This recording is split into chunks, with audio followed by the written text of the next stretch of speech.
So I want to start by giving some historical background to the dilemma that we're seated in. And this is I'm going to do a longer presentation called Silencing Women's Speech later this week. But I want to talk about the legacy of the witch hunts, because some of the accusations that were hurled at women over hundreds of years of the witch terror, I call it, not the witch craze, but the terror. Women were accused on the basis of their speech, especially if they're angry, especially if they're defending their rights. And often it's men who accuses them, and they're being accused of harm. And the core idea is that this bad woman was, by the power of her evil thoughts, able to magically cause harm to others, even their deaths, from a remote distance. And as a threat to the community, she thus deserved to be shunned, attacked, beaten, tortured. And, this could be formal trials. It was also done extrajudicially in lynchings. And public authorities tolerated these lynchings then, as they still do now when we see TERFs being punched. But it's not just burning at the stake or branding or exile or dungeons or all the other forms of witch persecution. There's also direct attacks on women's speech. And this is the witch's bridle, which is also known as the scold's bridle, or the branks, which is a word for bridle also. And these were head cages. They had tabs, sometimes equipped with spikes, as you see here, sometimes heated up, placed over the woman's tongue that literally prevented her from speaking as she was paraded around through the community to be reviled. There was also ducking the scold. And these were not only public humiliations, but a form of torture that sometimes resulted in the woman dying, being drowned to death by these all-male mobs that were doing this. And you can see how late these punishments went on. So if we come up to our era, we can see the backlash against feminism started very quickly. I mean, the Reagan era in the United States, Thatcher in the UK, where women's historic gains were being contested. And you had Rush Limbaugh, who became a big voice on the far right radio networks, the talk shows, inventing this term feminazi.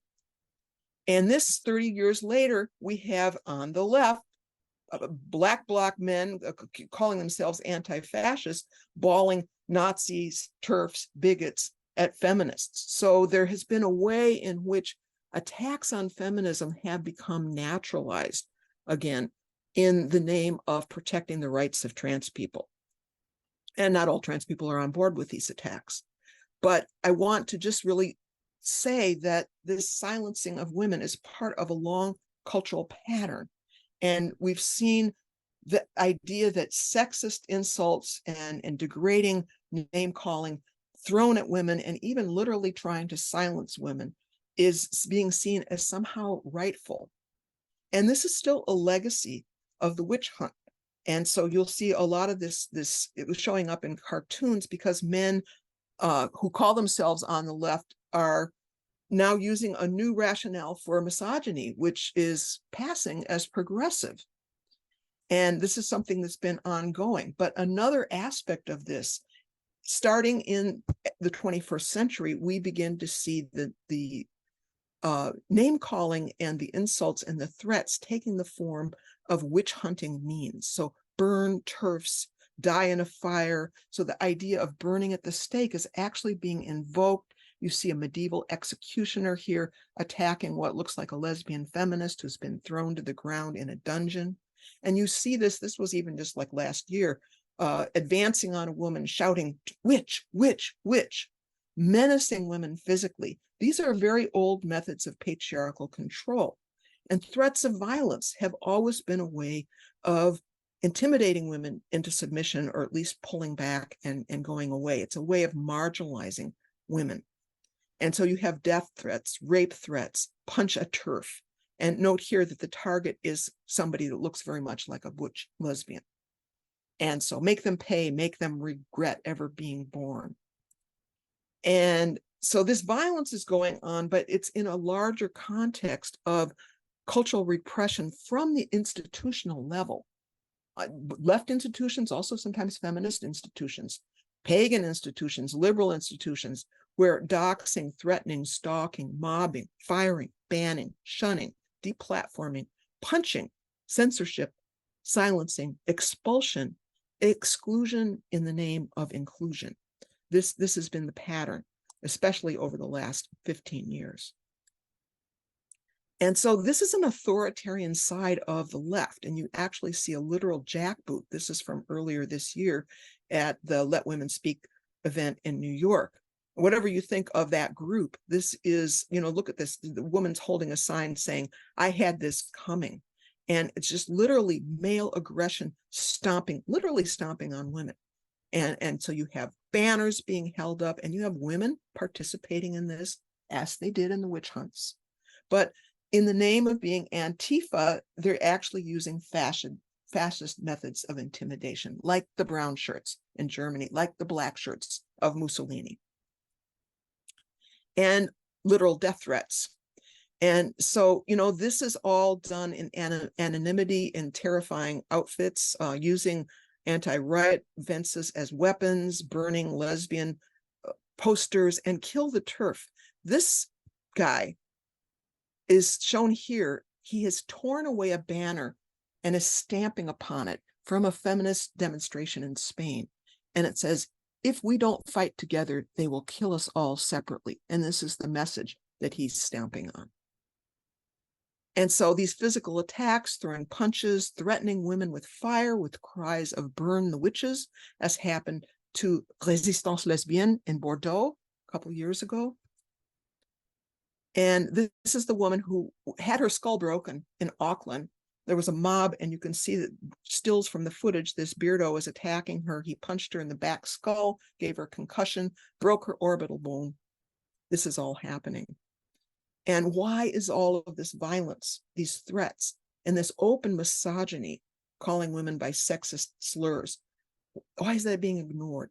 Why the people who think of themselves as being kind refuse to notice the extremity of the misogyny that's being dealt out? But we have more than this one problem, because we also have a lot of women who don't have a clear idea of what feminism is, or even the history of left feminism.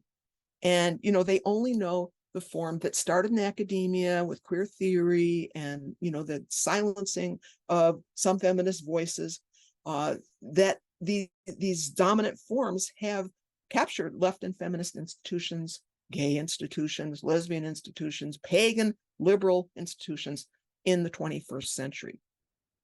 And so women reacting to this don't know about how lesbian feminists have been pushing back against this behavior for decades. We're the first targets, in fact. And they don't know that radical feminism and lesbian feminism are historically left in their political positions. And this is something that needs to be remembered and be made visible again, because a lot of people just don't know their history. Speech and writing have been really central to women's activism. And I want to look just a little bit here at the early second wave, starting with this paper in 1965 on sex and caste, on the immutability of female subordination on the basis of sex. This is out of the civil rights movement. You've got radical women in New York, and publications, very early ones, including notes from the second year. You have Carol Hainish writing the article, "The Personal is Political." She says that this is not her slogan, but it was amongst this group. Kate Millett on sexual politics before her book came out. Kathy Sarachild, "Sisterhood is Powerful." And the pushback was very harsh, just to really gauge how much hostility there was inside the New Left and the anti-war movement. We see in Chicago in 1967, the Joe Freeman and Shulamith Firestone formed a women's caucus. Because of the situation, they were not allowed to speak, although they were on the agenda, so they rushed the stage. And you have the director telling Firestone, while patting her on the head, "Move it, little girl, we have more important things to talk about than women's problems." And so then Red Stockings forms in early 1969, and even the name indicates a left alignment, taking off from Blue Stockings, which is a word for female intellectuals, feminists. And so they did actions and wrote things. And this is, to me, is so symbolic of why we formed an autonomous women's movement. Because for women to even get on the stage and speak was already a hard thing. But here at the MOB, we have Marilyn Webb starting the mildest speech you can imagine. Men in the audience begin shouting, "Take her off the stage and fuck her." And Shuli is standing there on her right saying, "Keep going, keep going." She also tried to speak and was drowned out by a howl of sexual epithets. And Dave Dillinger kicked him off the stage because the men in the audience were rioting. And so there's a lot of these publications that are going on. Marianne Weathers' Argument for Black Women's Liberation as a Revolutionary Force. 1970, Rat newspaper, a New Left publication, was taken over by feminists. At the same time that this is happening, Robin Morgan was one of them, writes Goodbye to All That. Martha Shelley was involved in this. You have also that same year, Radical Lesbians, Lavender Menace Action, and they read out the manifesto, The Woman Identified Woman. And this did not mean gender identity. This meant women who were on the side of women, who were in solidarity with other women. And a whole wave of feminist publications begin to spring forth. You've got the Black Women's Manifesto, and you may know some of these names as women who have been political forces, in Norton's case, in the Democratic Party. What I want to really emphasize here is the way in which radical feminists, lesbian feminists, even lesbian separatists addressed a wide range of justice issues affecting women. Racism was a concern, class oppression, anti-war movements. And you can see this very clearly in this statement from Red Stockings. We define our best interest as that of the poorest, most brutally exploited woman. We repudiate all economic, racial, educational, or status privileges that divide us from other women. We are committed to achieving internal democracy and so forth. So you can see that it is left politics. It's left politics that center women. And there's I'm going to have a whole list of names here. There are entire stories and books that could be written about the women who forged institutions of feminism that were also internationalist, were, in solidarity with poverty class women, which were anti-racist. And there were a lot of struggles that went on in the 70s and 80s and on forward over racism in the women's movement. There were conferences held over this to try and deal with this. And actually, you could even say that feminism was the ground that a lot of the anti-racist struggles took place. A lot of the education and the redefinition of women's issues happened in these contexts. And so while we're organizing shelters and rape crisis centers and fighting for women's rights in pay and employment, we were holding these conferences, we were demonstrating for Native rights, for the South African apartheid movement, anti-apartheid movement, against the US proxy wars in Central America and South Africa. There was, solidarity with welfare mother rights, household workers' rights here in the San Francisco area. And also feminists were leading the way in a lot of inclusion measures, such as providing deaf signing, disability access, childcare, and safe spaces of every measure. But all these years have gone by, and we see the rise of new forms of silencing in organizations or institutions that call themselves progressive, that make naming of sex, and specifically oppression of the female sex on the basis of sex, to be a dire offense. And it was called literal violence that deserved, as in the witch hunts, social punishment, exclusion, and even violent retribution. So this brought us back to women's oppression on the basis of sex being once again unspeakable. If there's no sex, can be no sexism, and there can be no accountability for male chauvinism or socialization into male entitlement. So here we have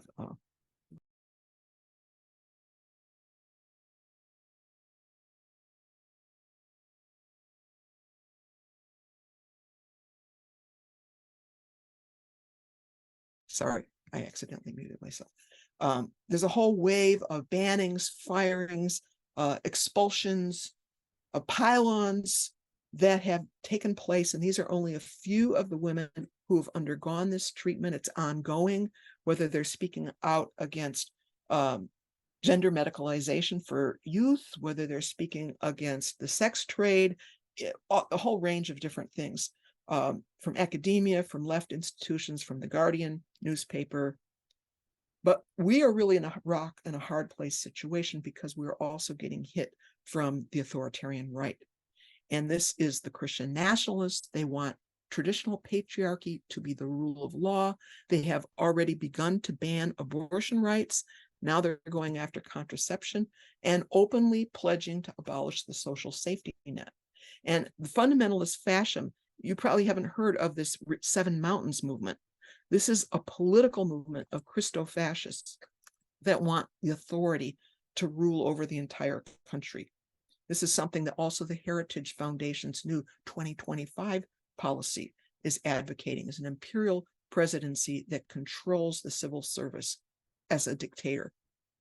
And so we are facing threats to our basic rights from these would-be overlords of a fascist Gilead. And you're going to hear more about the Council of National Policy and some of these other groups from some of the other speakers. And so these groups, what they want to do is seduce women into cooperating with them so that they can exploit our issues as a wedge issue. And here at the bottom, I've listed some of the bad actors that are involved in this, especially historically enemies of women's rights, like the Independent Women's Forum, which have been fighting the ERA. They actually also fought against Anita Hill in the supporting Clarence Thomas in the hearings for the Supreme Court. And Catherine is going to talk about the strict scrutiny and why that's such a bad argument against women's rights. So these groups are aligned with open fascists of various stripes, and political violence, thuggery by armed men, militia boys are threatening us. Well, Sinclair Lewis warned us that fascism in the United States would be wrapped in the flag and carrying a cross. But there is no balm in Gilead, not for women and not from these men, because they believe in male domination. That's what they want to enforce.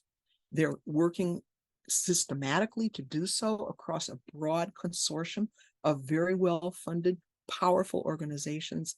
And this is not ever going to work on behalf of women. These groups, we must oppose them. We need to rebuild an autonomous women's movement, and we will put forward strongly pro-women positions, but independent of the far right, in our own right, like we did in 1969 and forward in time. So, thank you.